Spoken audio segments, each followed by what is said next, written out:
recorded? No. No. Okay, let me try again. Yes, I saw it. Okay. Yep. So we're on. Okay. Hello, everyone who's watching, and it's great to have Mengyan and Shidi here. We're doing the first introductory section for the whole semester. I thought us as a teaching staff team will just come on and say hello and tell you a little bit about ourselves and our opinions about this course. So Shidi and Mengyan are the brave first team. We have a few questions for each of them, and we'll just get started. Our first question is, well, tell the class a little bit about yourself and what you're doing now in your day job. Either of you can start. We'll just do round robin and then move to the next question. Yeah, maybe I can go first. Yeah. Hi, everyone. I'm Mengyan Zhang. I'm a third-year PhD student in ANU. It's my fifth year at ANU. And my research area is mainly about the online experimental design and decision-making under uncertainty. More specifically, I'm working at the active learning and multi-embedded. Great, thanks, Mengyan. What about you, Shidi? Yeah. Hi, everyone. I'm Shidi, and I have been in ANU for 3 years, and I'm the second-year PhD in computer vision. My research area is just about the generator 3D shapes in an unsupervised manner. Yeah, that's it. Cool. So you've both been like familiar with machine learning for quite a number of years. So over all this time, what's your favorite machine learning algorithm? Can you tell people a little bit about what it does and why you like it? Yeah, well, Mengyan, would you like to make a start? Yeah, sure. So if I have to pick one, I think it would be Gaussian process. So a Gaussian process is a stochastic process, which is basically a collection of random variables, such that every finite collection of those random variables has a multivariate normal distributions. A machine learning algorithm which involves a Gaussian process, for example, the Gaussian process regression, uses a kernel function to model the similarity between the points and then predict the value for uncertain points based on the training data. So the prediction is not just an estimate of that point, but also has uncertainty information. Those uncertainty information can further support the downstream decision-making tasks. And another interesting point is its connection to the neural networks. So the deep learning method becomes so popular and gain empirical success. But why do the deep neural networks generate so well despite being over parameterized? One of the key theoretical insight is that the deep neural networks can be can allow to become infinitely wide, converts to a Gaussian process.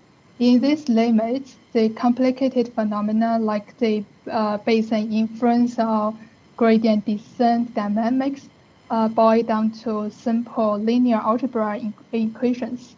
So that allows the Gaussian process also allows us to have an analytical tool to understand the deep learning methods. Oh, great. Thanks so much. Yes, there's a chapter on Gaussian processes, but I guess we'll cover the prerequisites in the semester. We may or may not get to Gaussian process itself this semester. Okay, what about, yeah, I mean, it also connects to lots of the materials we covered, like the kernel functions and the Bayesian approaches, also the neural network we covered. Cool. What about your your favorite model, Shidi? Yeah. My favorite model is the variational autoencoder.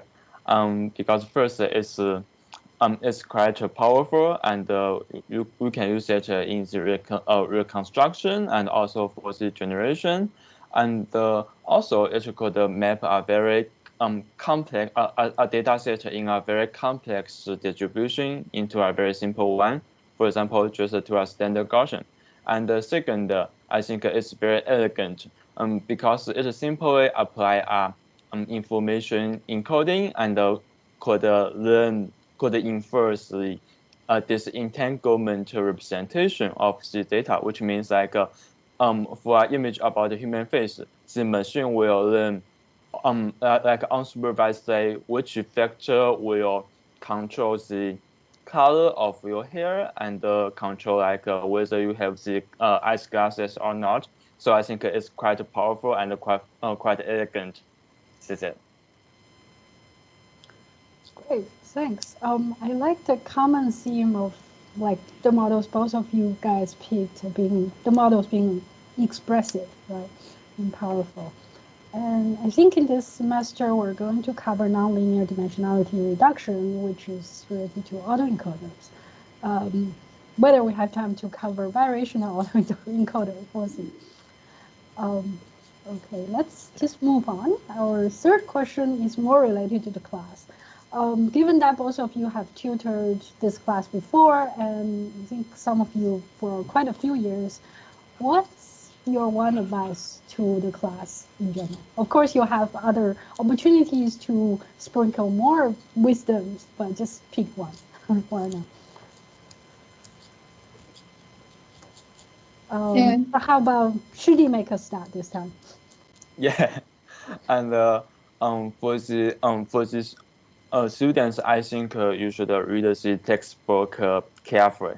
And yes, it's you know like you feel sleep when you're reading. It's okay, just have a sleep. I also do it. Cool, thanks.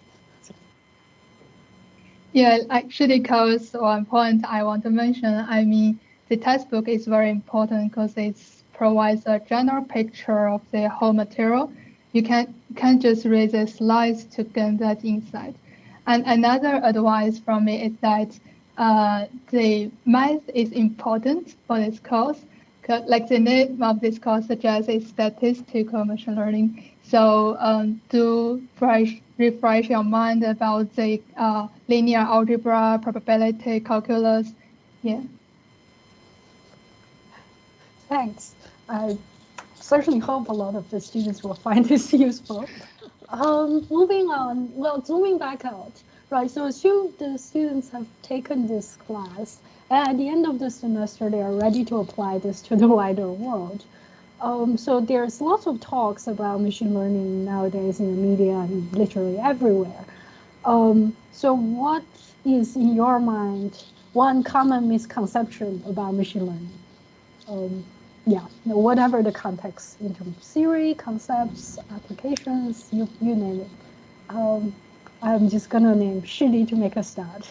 Yeah, I think most of people like just think AI just equal to the machine learning, and the machine learning equal to the deep learning, and the deep learning somehow equal to the computer vision.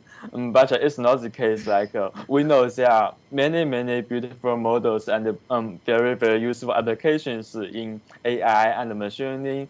It's not only about the deep learning. Deep learning is only like new stuff here. Yeah. Oh, thanks. This coming from you, like machine learning and AI is not just computer vision, says something. So yeah, I also want to say that because I mean deep learning becomes popular, so people who think machine learning is deep learning, that is not entirely true, and we do really need to go down into the underlying mathematics and the how it really works, about some theory behind that. And another point just coming into my mind is from this year's NEROPS conference. it's saying that I believe you say lots of examples that the machine learning algorithms is biased in terms of the predictions. I mean, in computer vision, some cases, and people would think it's just because we don't have enough data, or the data itself is biased. But sometimes we really want to think about to design the algorithm which is robust to the whatever data throw in. That's it. Okay. Very cool, Mengyan. And it's an active research area with papers coming out, right?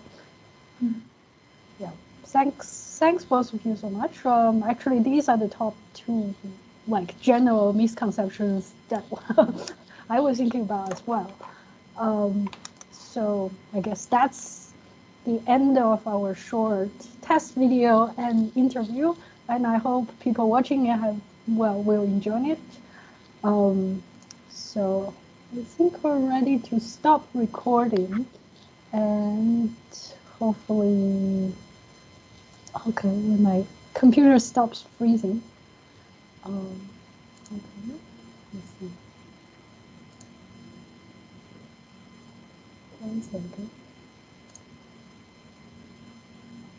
Okay. Okay.